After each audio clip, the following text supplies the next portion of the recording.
ഇൻഷാ അല്ലാഹ് എന്ന് പറയുന്ന ഒരു മനുഷ്യന് കിട്ടുന്ന ഒന്നാമത്തെ പ്രതിഫലം എന്തെന്നറിയുമോ? അവന് 4 പ്രയോജനങ്ങളുണ്ട്.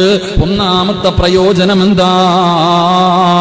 അള്ളാഹുവിന്റെ പ്രവാചകൻ സല്ലല്ലാഹു അലൈഹി വസല്ലമ തങ്ങൾ പറയുന്നു, അള്ളാഹുവിന്റെ കൽപ്പന അനുസരിച്ചതിനുള്ള പ്രതിഫലം കിട്ടും. ഇൻഷാ അല്ലാഹ് പറഞ്ഞാ കിട്ടുന്ന രണ്ടാമത്തെ പ്രതിഫലം മഹാനായ നബി മുഹമ്മദ് മുസ്തഫ സല്ലല്ലാഹു അലൈഹി വസല്ലമ തങ്ങൾ പറയുന്നു, അവന്റെ കാര്യം അല്ലാഹു എളുപ്പമാക്കി കൊടുക്കുമെന്ന് ആദരവായ പ്രവാചകൻ നബി മുഹമ്മദ് മുസ്തഫ.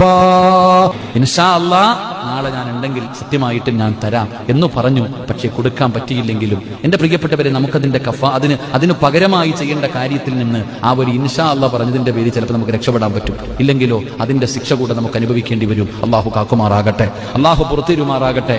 4, അവൻ എന്താണോ ചെയ്യാൻ ഉദ്ദേശിച്ചത് അതിൽ അള്ളാഹു ബർക്കത്ത് ചെയ്യും.